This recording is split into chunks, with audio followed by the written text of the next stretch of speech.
Salut à toi peuple du rhum, bienvenue sur la chaîne du bar de l'ours. L'ours c'est moi et le bar, comme d'habitude, il est derrière nous, un petit peu par ici. Il n'a pas bougé, je vous rassure. Aujourd'hui, vidéo dégustation un petit peu faite sur le fil, comme ça, qui n'était pas spécialement prévu. On est ici en présence d'un damoiseau. Un damoiseau, le millésimé 95. On est donc sur un rhum qui est sorti brut de fût. On est sur une bouteille que voici qui fait 50 centilitres. Et donc qui dit brut de fût dit qu'on est sorti directement du fût, qu'il n'y a pas eu d'adjonction, qu'il n'y a pas eu d'ajout, qu'il n'y a pas eu de filtration. Donc là on est sur un produit qui titre à 66,9 degrés d'alcool. Autant vous dire que ça tabasse un petit peu. Dégustation donc d'un rhum de chez Damoiseau. Damoiseau, on en a déjà parlé un petit peu, on peut en reparler rapidement. C'est une distillerie qui est née en 1942, le domaine de Bellevue. Elle avait été créée en 1914 et c'était plus de la production sucrière et ça a été racheté donc en 1942 par la famille Damoiseau. Et qui dit Damoiseau dit Guadeloupe. Qui dit Guadeloupe dit rhum que j'aime plutôt pas mal. Donc là on est sur quelque chose qui est assez spécifique. On est sur quelque chose qu'il faut laisser vraiment, il faut lui laisser le temps de s'aérer. On est sur vraiment quelque chose qui demande le temps de pouvoir s'ouvrir. Donc je l'ai dit, bouteille de 50 centilitres. On est sur un mix entre de la mélasse et du pur jus de canne à sucre. Millésimé donc 95 qui a été mis donc en bouteille en 2010. Donc c'est un rhum qui a 15 ans. Je l'ai dit, 66,9 degrés d'alcool brut de fût. Que puis-je vous dire de plus? Eh bien qu'il y a eu 42 fûts qui sont sortis. Donc voilà, ça fait un beau petit nombre de fûts. Mais il y a un jour, il n'y en aura plus. 50 centilitres, c'est parti, on va la déguster. Voici la petite bouteille.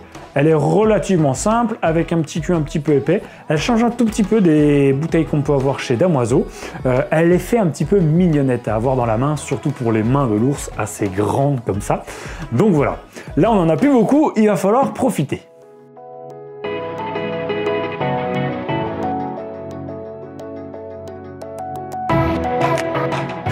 La robe, on est sur un espèce de caramel très foncé, vraiment très obscur. Et en même temps, on a des petits reflets à cajou comme ça qui ressortent. C'est vraiment quelque chose de très profond en termes de robe.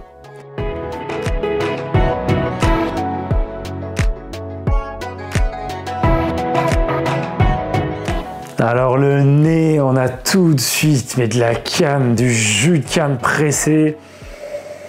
C'est enivrant, on a cette caractéristique de la Guadeloupe et de cette canne guadeloupéenne et vraiment de ce terroir très chaud au nez, très chaleureux qui nous amène tout de suite vers quelque chose qui nous donne envie de le boire, un peu sucré avec le soleil, on sent le soleil qui a tapé sur la canne. On a ce côté boisé qui est relativement bien intégré là-dedans, qui est pas trop embêtant. Les 66 degrés, franchement, alors là, au pif, j'aurais jamais dit qu'il y avait 66. Effectivement, j'aurais dit qu'il y avait des watts. J'aurais dit que là-dedans, dans cette petite bouteille, il y a quelque chose qui se passe. J'aurais pas dit 66,9, ça c'est sûr. On sent quand même l'alcool au nez. Mais c'est vraiment pas dérangeant et c'est vraiment pas la première caractéristique qu'on a en nez. On a un tout petit côté boisé vanillé léger qui passe et on a un côté caramel aussi. On a vraiment un aspect caramel, pomme caramélisée avec du sucre brûlé comme ça, légèrement boisé, un tout petit peu d'épices, peut-être un tout petit peu de cannelle comme ça effectivement qui se balade là-dessus sur un espèce on va dire un espèce de chose un petit peu comme une espèce de mélasse en fait, une tête un petit peu comme sur de la mélasse, très noire, très profonde comme ça, très dark. Et en même temps un petit peu sauvage quand même. On a un tout petit profil quand même où on sent que c'est pas quelque chose qui va être sage. On sent que c'est quelque chose qui va nous amener des trucs un petit peu spécifiques. On sent qu'il va nous tonitruer là-dedans un petit peu. On sent qu'il va nous envoyer des choses dans la gueule. Bon, on sent quand même un peu effectivement cet alcool. On sent que ça va pas être trop sage. On sent que ça va être un peu mouvementé. On sent qu'il y a pas mal de choses dans ce nez. Et il y a un petit côté agrume aussi qui passe. Peut-être plus sur de la, on va dire plus sur de l'orange que sur du citron.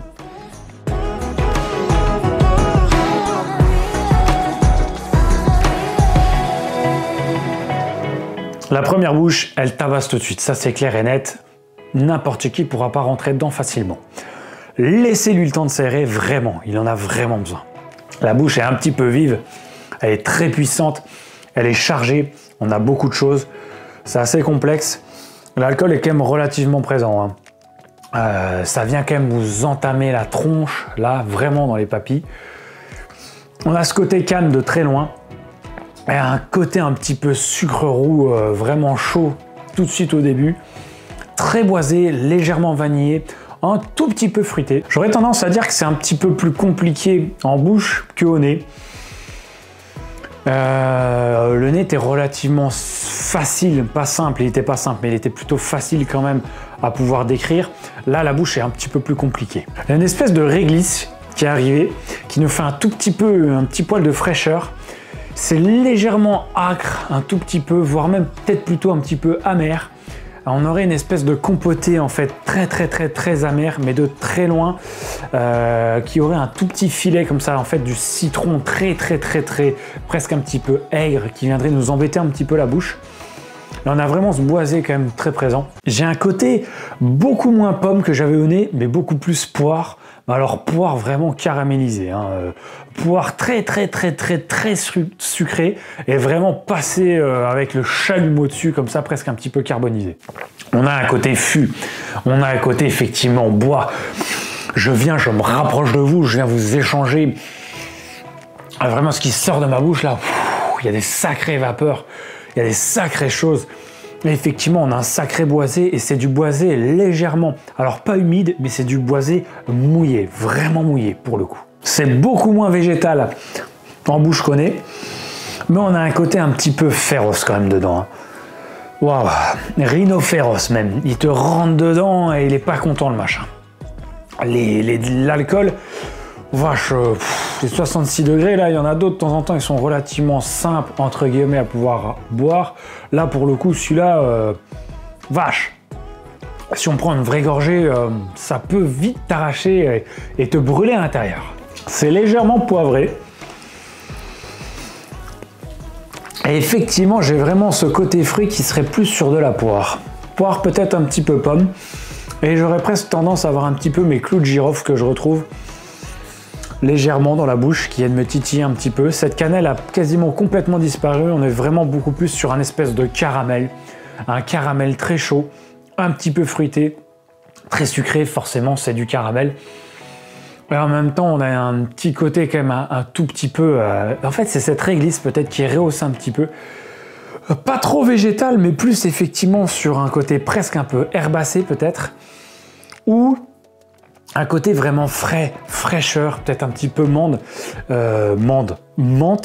légèrement avec une toute petite amande, mais vraiment très acide, un cœur d'amande comme ça, tout petit peu pelé. Waouh, beaucoup de choses en bouche, hein. Alors, plus je laisse la dégustation passer, et effectivement, plus il y a de choses qui se passent dans le verre. Il évolue beaucoup. Il faut vraiment lui laisser le temps. Waouh, laissez-lui le temps, il vous le rendra. J'ai un tout petit côté, j'ai un moment, j'ai une toute petite giclette de coin. Ah ouais, et puis ça vient me titiller sur la langue aussi. Et une petite morsure de passion un petit peu acide comme ça là. Oh, waouh. Ça part dans tous les sens dans la bouche quand même. C'est vraiment une bouche qui est passage, qui est vraiment qui est sur une amplitude très haute, très basse. Mais c'est ce qui fait un petit peu son charme, hein. C'est qu'on est sur quelque chose d'un peu sauvage, je le redis. C'est pas forcément le rhum le mieux intégré en termes d'alcool que j'ai bu, mais en même temps, je trouve pas que ça le délaisse dans la dégustation. Ça a peut-être même son petit intérêt, son petit attrait.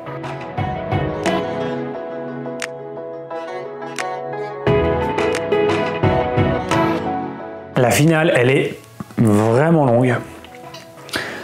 Elle reste très longtemps. Elle est vraiment profonde. Elle est ancrée. On a effectivement un côté un peu mélasse, très sucré, en même temps pas gourmand parce qu'on est quand même relativement rehaussé avec ce côté un petit peu vif, avec ce côté un petit peu réglisse, peut-être légèrement poivré qu'on aurait. On a une belle fraîcheur de bouche quand même, hein, mine de rien. Et cette finale, elle est un petit peu piquante. Légèrement sur la langue. Peut-être un tout petit peu comme un piment, mais alors ce serait pas un piment doux, hein, ça serait un piment fort, mais en très légère dose. Ouais, la finale est vraiment longue. Hein. Elle est vraiment longue et elle est relativement, on va dire qu'elle est relativement proche de la bouche. Elle est assez logique avec cette bouche parce qu'elle est pas trop copine non plus. Elle est un peu méandreuse comme ça dans la bouche et elle se laisse pas faire. Hein. Mais je le redis, c'est ce qui donne un attrait là-dedans, je trouve. Alors sur la finale, on a vraiment ce côté amertume qui est très présent, peut-être un petit peu citron, peut-être un petit peu sur des fleurs ou sur des choses très acides comme des baies. Et on a le boisé qui revient, qui était en début de bouche, un petit peu milieu, plus du tout sur la fin de bouche, mais sur la finale, il revient faire un petit coucou, c'est moi, je suis présent ici. Boisé un petit peu huileux en fait, presque. En fait, quand je parlais de citron, sur la finale, j'ai une espèce d'écorce d'orange confite, qui est vraiment sur la finale.